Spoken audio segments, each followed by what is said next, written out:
So, good morning sir, I am J.R. Migutuan from Section Betelgeuse, first year college. So, in this video, I'm going to discuss my answer about the CO3 assessment. So, in the task 1, in preparing the cargo spaces, how to carry out inspection. So, first of all, we must first check all the condition of vessels, if it is safe to travel of the bag of the rise, travel the bag at the rise of the sea. So, kung taas ang dagat. So, second, check the damage to ensure the proper damage is applied for the protection of bag rise in a clean, dry water and free environment during transport. So, the 3 is check the storage of bag rise to properly store bag rise to prevent cargo shifting and condensation of damage during transport. Check the ventilation of bag rise to properly ventilate the cargo holds to reduce the condensation of the damage of the bag of the rice cargo.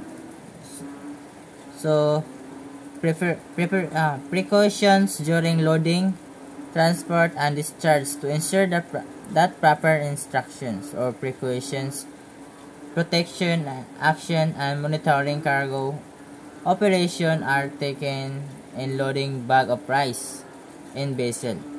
So, also cargo surveying to utilize qualified surveys to properly, efficiently, and effectively represent the interest to the ship owner in the performance of survey duties related to loading, stowing, and discharging of bag of rice. So the last is charter partly and barrel of loading consideration to ensure that the relevant transport documentation is prepared in a manner that either the ship owner potential exposure and associated with the carriage of bag of rice.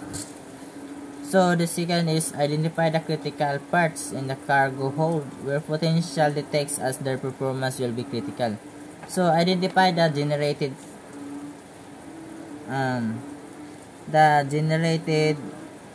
from space adjacent to cargo such as the engine room which bear damaged bag of rice.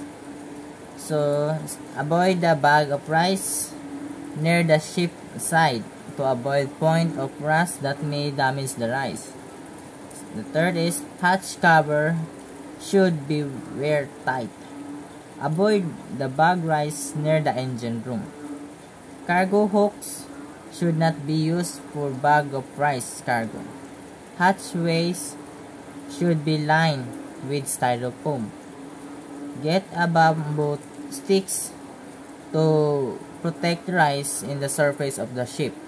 And the last is one top of cargo craft proper can be placed on a cargo one loading has been completed. And the task 1 number 2 ventilation requirement. So the requirement for ventilation is to prepare to ventilate the cargo holds to reduce the likelihood of condensation damage to bag rice cargoes. The ventilation should not be used as a means to cool the cargo. The temperature of the bulk of the cargo will remain essentially constant throughout the voyage. The purposes of ventilating bag rice are to remove the warm moist air surrounding the cargo and replace it with cooler and drier air to minimize condensation onto the cold steel work in the hold or to remove fumigants. Insofar as the prevention of the ship sweat, ventilation will normally be required when the vessel transits from warmer to a cooler climate, whereas simultaneous reduction in the sea temperature results. And in the task 2 my answer or explaining is we must be cleaning of the cargo holds. We must clean. And the second is use the Ramnik tape, or using of Ramnik tape should be avoided. And using bamboo materials to protect the rice cargoes from damages. And also check roll and ensuring proper stowage. And interlocking of cargo's bags across ventilation channels. And 6 is survey your role in ensuring the proper stowage. And 7, using timber dunnage should be placed in the 2 layers of the tank top of each hold to avoid damage of cargo. And 8 is using the styrofoam, plastic, polyurethane sheets, and craft paper for protection of bag rice using this type of materials.